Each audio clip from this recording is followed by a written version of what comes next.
Welcome to Disconnecting from the Matrix, where the release is from within.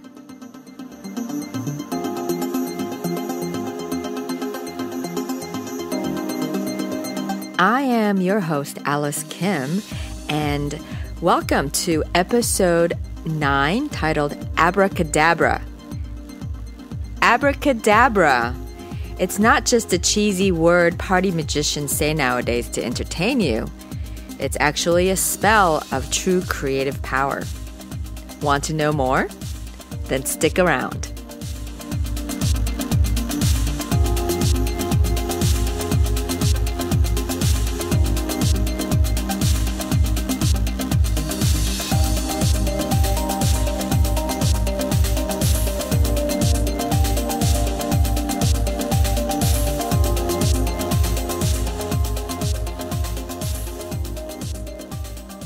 Abracadabra. What comes to your mind when you hear it? Nowadays, we think it's a hokey theatrical spell that magicians use right before the big magic reveal. The magician waves his wand while saying abracadabra, and then all of a sudden a deck of cards that was dropped into a hat suddenly turns into a bunch of flying pigeons or something like that. But did you know that abracadabra is an ancient word that was originally spoken as a powerful invocation of creative powers? From what I know, no one seems to pinpoint exactly where the word abracadabra originated, but from my very brief research, there seems to be an agreement that it's likely one of the Semitic languages, either Aramaic or Hebrew, and it means, I create what I speak. So abracadabra is a real magical spell. And what I want to point out here isn't so much about the word itself, but the profound meaning behind it. The meaning that's now all been lost and turned into some silly magic trick lingo. Abracadabra. I create what I speak. In the last episode 8, titled The Word That Creates Worlds, I talked about how you are the word that creates worlds. You are the word, or from the original Greek source, the logos, meaning that you are the embodied divinity expressing itself as man, which is another way to say that you are consciousness. You are the Son of God. You are God, and you are then also creator of your world. Now, in that episode, I was talking about the Word. Again, that which you are. And as the Word, the Creator, that means that your words also create. Your words declare. Your words command, and whatever you speak, it becomes so. And that's why prayers end with Amen. It simply means, so be it. So it is. In other words, what I just said, so it is.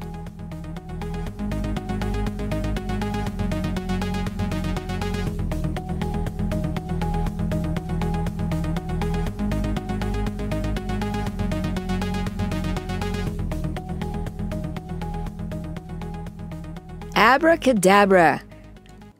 I create what I speak.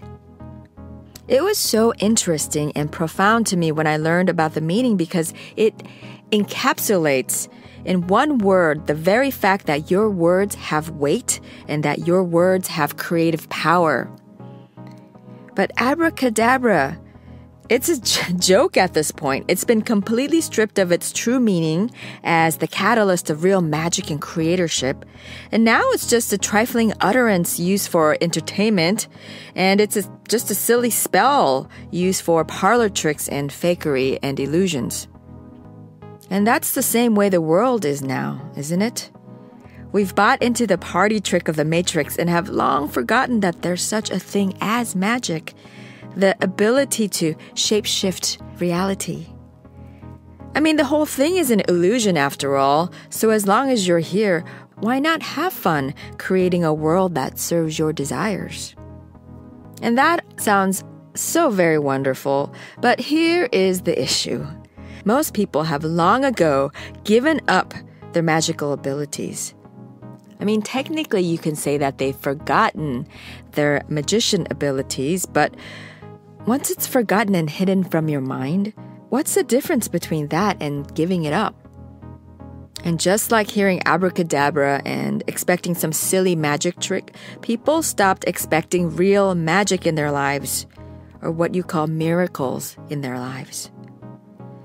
Miracles should be the norm.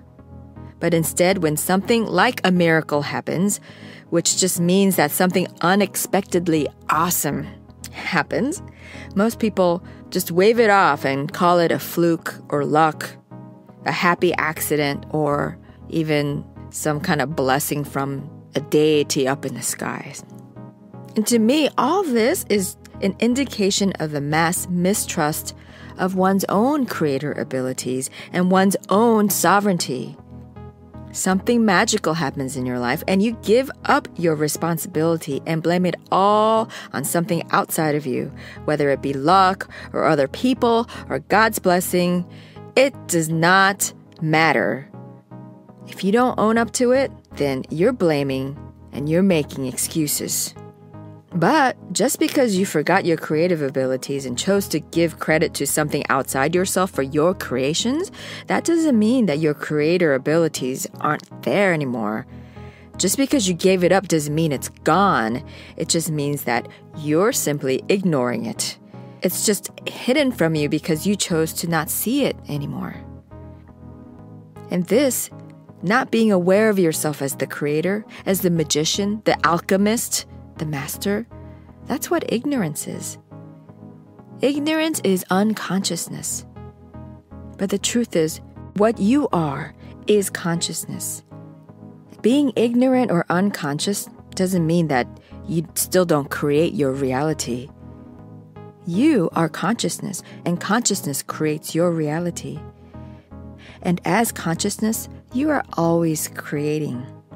The only difference is that you are creating, but you just don't know it. So the only difference between someone who creates fully conscious of their consciousness and someone who is unconscious of their consciousness is that one knows that they are the creator and the other just doesn't know it.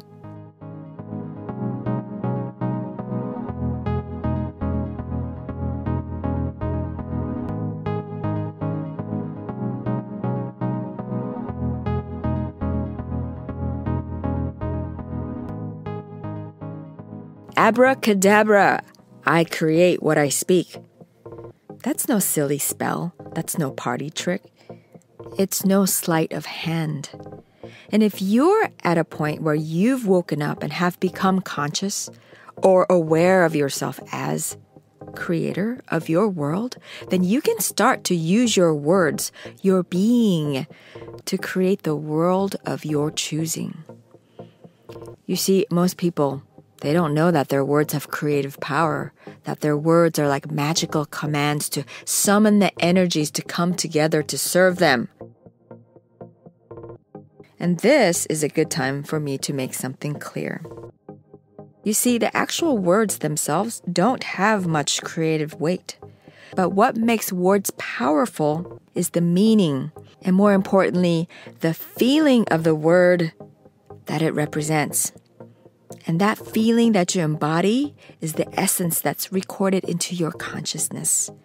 And that feeling or consciousness, or you can say the frequency or vibration of how you resonate with the very words that you speak, is what becomes your reality. And that's how words create, not on their own so much, but when the words become a part of your beingness and your knowingness. And this beingness, this knowingness, is the essence of all of your beliefs. And that's why it's commonly said that beliefs create your reality. Some, like many in the law of attraction circles, say that thoughts create reality. But in my experience, from what I know, I'd say that that's not so accurate. Yes, beliefs originate from thoughts, for sure. But the difference is that beliefs have much more weight than thoughts. And that's because beliefs are habituated thoughts that's beyond just your passing thoughts. I mean, think about it. There's a study that says that we have between 50 to 70,000 thoughts a day. Can you imagine what it would be like if all of those thoughts, quote unquote, came true every day? It would be absolutely insane, as if we're not already driven insane from most of the things that we experience in our daily lives as it is. So even though all thoughts are, yes, in fact, things or mind particles, your regular thoughts or your passing thoughts, they have very little charge and not enough focus to start to manifest in form. So don't even worry about them, and don't worry about if you have a bad thought this moment or a good thought. It doesn't really matter. Let's just stop judging ourselves over nothing, really. But your beliefs, now that has got some clout. It's got a real charge to it, enough to influence your reality. And that's because beliefs are a focused bundle of similar thoughts. They're thoughts that became habits from constantly thinking them and focusing on them. And when something becomes a habit, it becomes an automatic program that gets embedded down to your cellular, your DNA, and your subatomic levels. So then the beliefs, they then become you. They become something that defines you, like your values, for instance. And if consciousness is all of what you are, then these beliefs are no longer just a passing blip in the radar of your mind. They now, in fact, become a part of your consciousness. And as consciousness creates your reality, so do your beliefs. Abracadabra, I create what I speak. So not so much the literal words, but by how the words vibrate within your being as beliefs. So another way to interpret it is, I create from the resonance or song of my beliefs, which is my consciousness. So to distill all this down, abracadabra is another word for I am that I am. Voila!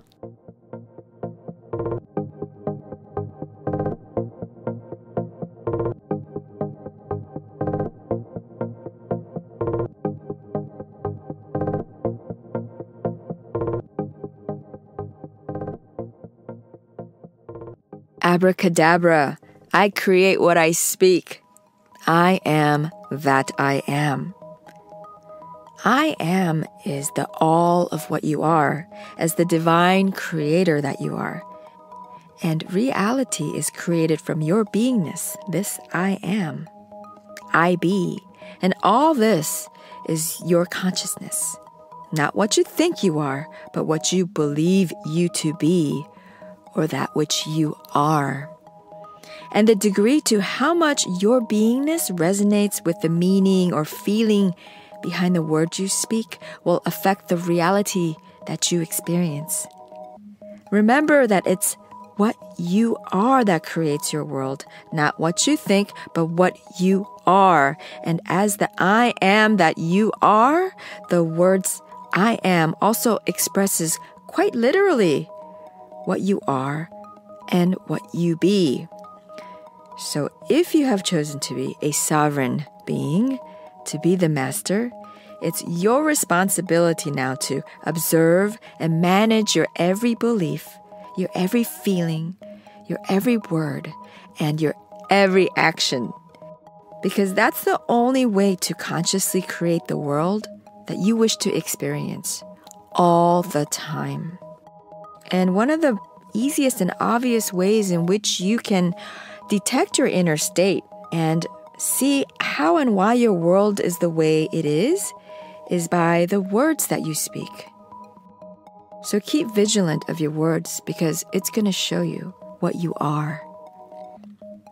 A confused mind, a split mind, will speak words that contradict and therefore will only produce a split world of contradicting experiences. Honestly, some people, especially the ones that I don't know too well, we're having a conversation and they say to me, "Oh my God, how do you know that about me? Do you read minds or something?" And I gotta say, no psychic abilities needed here because you're like an open book, man. Just by listening to your words, I can see exactly why your life is the way that it is. It's really that apparent. It's really that literal. And of course, it's much easier to see why other people's lives are a certain way based on what they say. But when was the last time that you heard yourself speak? And what's more telling is not so much what you say in public, because you can manipulate that any way you want with any cheap word that you want to use. You can completely cloak your inner world from the judgment of other people if that's what you care about. So whatever you say to the outside, however you appear to others, you have some degree of control and ability to manipulate that. But the jackpot is when you find out what you really say to yourself in private. I mean, now that's the voila moment, the big reveal to your abracadabra, to the very words that you speak. Because that's what you're really about, isn't it? And that's also why positive thinking and positive affirmations don't work out too well. Because more often than not, you're either in denial or lying to yourself. And you can immediately tell if you're all just talk and no walk simply by turning your awareness inward and asking yourself, do I really mean it? Am I really speaking from my being? And then feel into the feeling that arises from that. And if you're aware enough, you're gonna know the answer right away. Just follow your feelings. They always know, because they're built into your consciousness as your internal compass to help you navigate your way to return to self.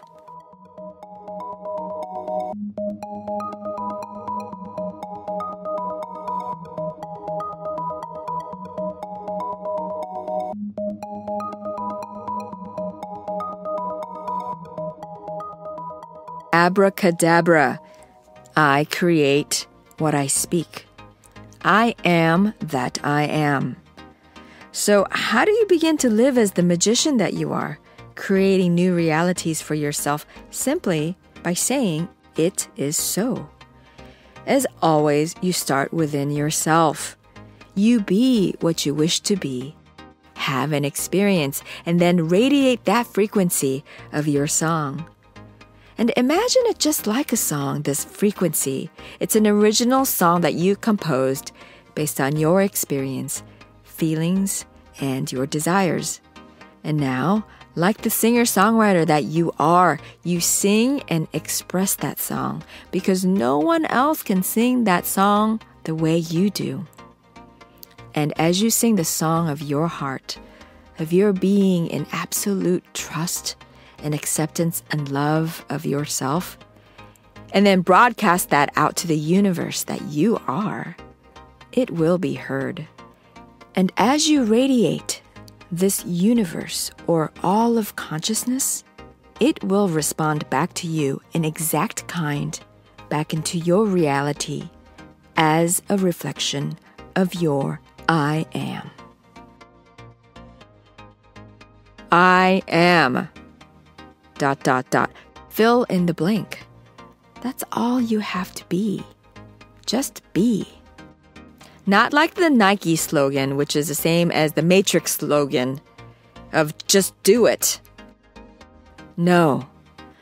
There's a step before that, and that's just be it. And speak then only of what you are. That's the magic spell. That's your abracadabra moment. And the doing part will happen on its own, practically without any effort, because the actual creation of your desires is already accomplished by your having spoken what you are. So to sum this all up, I'll leave you with a quote that I recently came across. I wish I knew where it came from so I can attribute it, but I have no idea where I found it. It was something that I've jotted down in a notebook at some point. And it goes like this. Leverage the magic by thinking, speaking, and acting as if all the things you want have already become all the things you have. And that's pretty good, but I'd like to add a little tweak to it. Just switch out one word, because the whole time today I've been saying how words are important, and switching out this one word to me feels like it makes a huge difference. And that is to switch the last word have to are. So I'm going to read the first one again, and then I'm going to read the modified version right after and see if you feel and can taste the difference. The original quote goes, leverage the magic by thinking, speaking, and acting as if all things you want have already become all the things you have.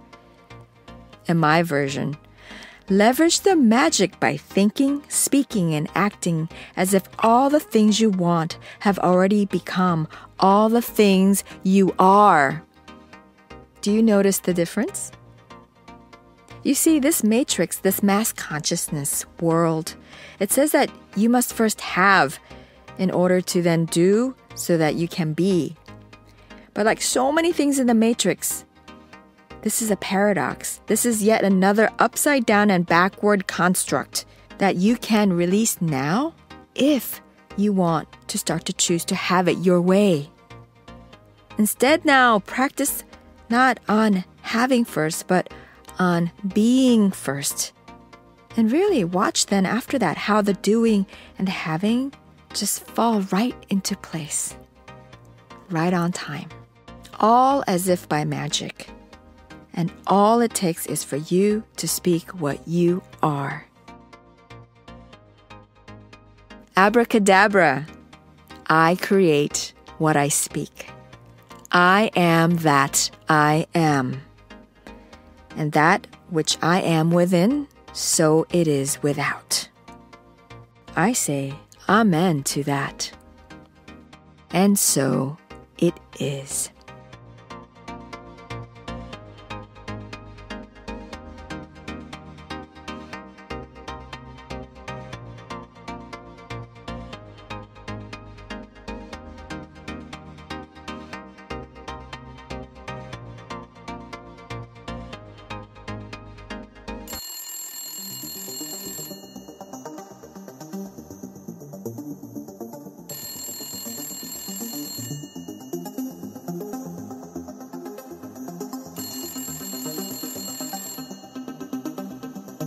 Oh, there's my phone call. It's time for me to say ciao for now. Thanks for listening, and see you next time. I would love to hear from you. Please leave me a comment back at the website. You can find the episode page at disconnectmatrix.com/podcast/9. Again, disconnectmatrix.com/podcast/9. And while you're there, please subscribe to my email list so we can stay in touch. Also, if you're on iTunes and are enjoying this show, please consider giving it a favorable rating and review for the benefit of future listeners. To contact me directly, my email is alice@disconnectmatrix.com. I welcome all your questions, comments, and any feedback that you have. Thanks again for joining me. Until next time.